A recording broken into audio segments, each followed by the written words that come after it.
Welcome back, baseball fans. It's the fall Carryover League draft. 1977, 78, 79, 80. The fall league draft we're almost done it. We have had the 8-round draft take place, and we have 256 players, starting with the Cubs, 8 players, and Boston at the end at 32. And also, we have calculated the final draft tokens for after the draft to adjust rosters, and teams can add and subtract players that they no longer want, and in a priority based on tokens. Kind of use this. I kind of don't want to go through the whole thing because it could be lengthy, but I want to go through the first few teams at least, and address who they added. In the column A here indicates that for each year, the first 2 digits, it was the first pick in that year, 78, 79, and 80. And then in the next 4 columns, it was the second pick from that year corresponding. So the first 4 rounds of the draft, starting from the Cubs and going to the Red Sox and looping back, the team can take any player from any of the 4 years, and then they can't pick from that year again until later in the draft. So you have to pick a 77, a 78, 79, and 80 player in any order before we get to the 5th, 6th, 7th, and 8th rounds. In the case of the Cubs, I don't really denote which round the player goes into. It's not that critical the way I do the draft. But the Cubs took Kingman as a home run champion in 79, Buckner as a batting champion in 80, Madlock, a 309 hitting second baseman. And of course the stats are right here. This column Z is the OPS column, and this column AH for pitchers is WHIP in that column. Madlock, and then Mercer. And then the 5th round, you start in 1980 and work your way back. The 5th round picks are from 80, the 6th round are from 79, the 7th round from 78, the 8th round from 77. And that's done because the 5th round pick should provide more value for the team and has the biggest talent pool of the 4 years.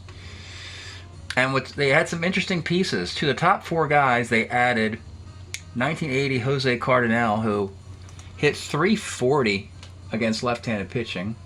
Nice little corner outfield in a platoon. Buck Martinez, a nice year for him with a good arm and 270 batting average.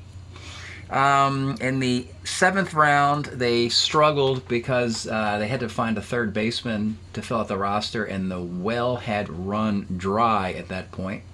That's what makes the draft so interesting, because you could be really successful early on with some great players. They ended up drafting Dave McKay, who at 238 and 537 plate appearances. And he's got a decent glove at third base, though. He's their third baseman. And then finally, Ray Fosse, near the end of his career, will platoon with Buck Martinez, catching. The next team, Toronto, they would take Dave Steve in the 1st round.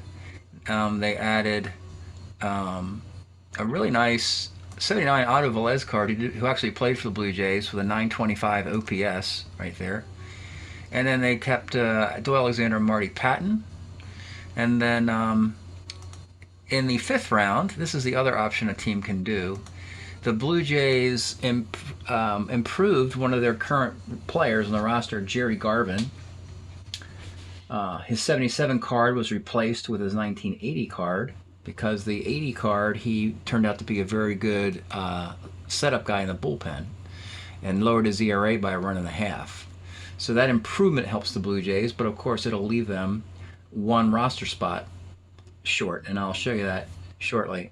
And then Saleta, Phillips, and Sizemore. Let me just kind of skip down to the end of the draft. Let's just go with the Phillies and the Red Sox. The 2 teams are in the World Series. So Philly did take Carlton, first overall. And then they took 77 Bate McBride, who hit .316.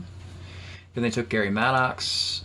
In the 4th round, they had trouble finding a guy in 1979. They ended up giving a draft token to Seattle for the rights to Roy Thomas, who was a pretty good relief starter with a .292 ERA and a .116 WHIP. So Roy Thomas, they had to fork up a draft token for that. Then in the 5th round, Todd Mcgraw. The reason McGraw lasted the 5th round is because the Phillies had the rights to Todd Mcgraw, so no one else could take him. And you can only take 2 guys from 1 year, and they took Steve Carlton as the first 1980 player, and McGraw was the second 1980 player. In the 6th round, again in the year of '79, this was a bad year for Phillies looking for players. They took another token to the Astros for Rick Williams, who was a decent pitcher. 7th round, '78, Roger Erickson was sitting out there. His ERA's a little high, but he pitched 200 innings. He's a decent. These guys will be 3 and 4 starters. In the last round, Al Woods hit a .284. That's kind of a futures pick because Al Woods will have a nice year in 1980 that they can replace him with, where he hits 300. So that's a nice futures pick. Going to Boston, they started with Louis Tiant, and then it was Rick Burleson.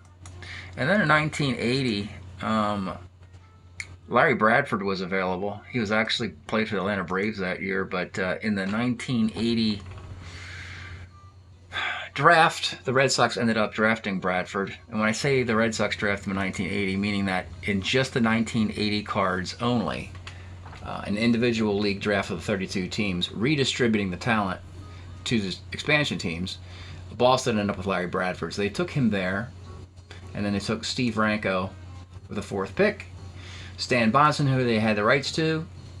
In the 5th round, 6th round, and 7th round, these were just sort of cosmetic fits for the team. Tom Brookins and Rob Piccolo aren't going to wow you, but they needed to get some defense and platoons in their infield. Brookins can play defense at 3rd, where they have Hobson. Piccolo can platoon with Denny Doyle at 2nd base, and also back up Burleson in case he gets hurt at short. And the final pick was Joe Kerrigan.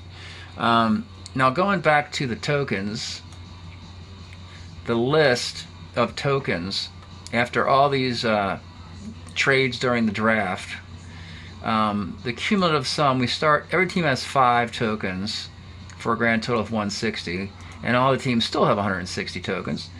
I gotta get rid of that. That was helping me check something out. And we find out that the teams who gained the most tokens got up to 7, and the teams who used up the most currency, the Angels, are left with 2 tokens, and the Phillies are left with 2 tokens. So how does all that work? What's the significance of the token? So after this draft, then the teams still have time to change their roster around. And the Cubs, with their 7 tokens, have the first shot to do that. All the 4 teams with 7 tokens, the Cubs, Florida, Seattle, and the Mets, have the first shot to do that. Then we go to the teams who have 6, again, starting with the Cubs, but then you have Toronto, Florida, Seattle, and then the Colorado before you get to the Mets. And the other teams with 6. And again, with 5, you start again with the Cubs, because the Cubs will have the first crack, the 5th crack, and the 15th crack. Even the last team with 4 tokens, the Mets, they'll have the 4th pick, the 10th pick, and then in the 5s, the Mets will pick right there. So the idea is that it penalizes teams. 5 is the number, and most teams will have 5 tokens, which is basically no token use. And when you get down to 4, these are teams that have coughed up at least 1. And then you get down to teams with 3, and notably it's the Yankees with the 86th pick. That's their first use. They only had 3 tokens left. And that's their first one right there. And then it gets worse for a couple teams. At any point in this draft, a team could say we're done, we're good, we're fine. So I didn't even put the 2s there, but I did put them for the last 2 teams to make moves. California will have the 106th move, and then the Phillies will have the 127th move. So there's a great chance that the teams along the way will ultimately pass and say, we like the 20 guys we have. We don't want to change things anymore, and they can just pass. So it's going to be good for the Cubs, Florida, Seattle, and Mets to make more efficient use of their 20-man roster. And if the Phillies and California aren't happy, they might not be able to fix the draft at this point. So that's the pros and cons of the draft currency, and that's the next thing I have to do for the draft, adding the players. And then one other thing I can show as well is that when I said teams improve players, that means they don't have 20.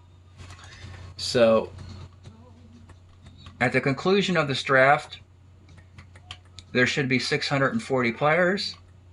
But when you improve players, that means that there are only 633 players currently represented in the Carryover League. 7 teams have 19-man rosters currently. And obviously, the token system will help those 7 teams add the 20th player. They might not like where they pick, but there are 7 teams. And those 7 teams, the reason why they missed out on a player was because they improved one of their own. Going from top, this is alphabetical.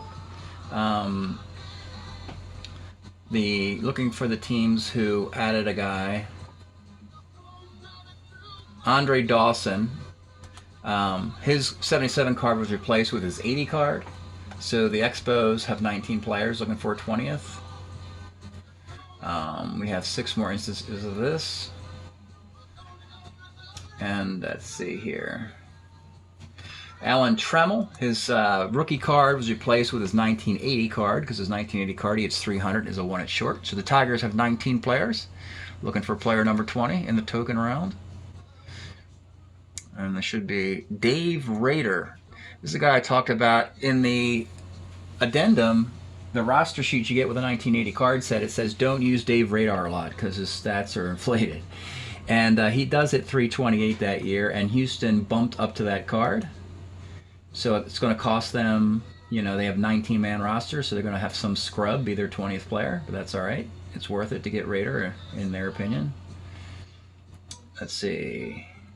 Or I should say it's worth it to get Rader this soon instead of waiting, until his card expires, his previous card expires. The Brewers bumped up Robin Yount, and that was a good move because his 77 card, he had like 280 with like 5 homers. It was okay.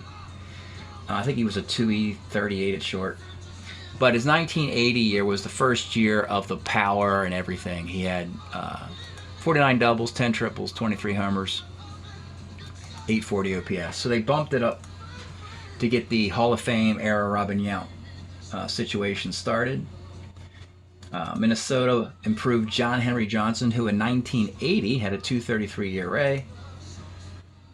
And I think, oh yes, of course, Ron Guidry, of course. So the Yankees had that 77 Guidry card, and that was not going to cut it because, of course, in 78 he has the 25-3, 174 ERA card. So they bumped up to that. And I think that'll do it for the 7 guys who were bumped up. So those 7 teams. And the Yankees are sitting at a 19-man roster, and they're just going to have to wait until they get their 20th guy right there. So that's it for this little draft exercise, and we're pretty close to getting that fall league started. All right, we'll catch you next time.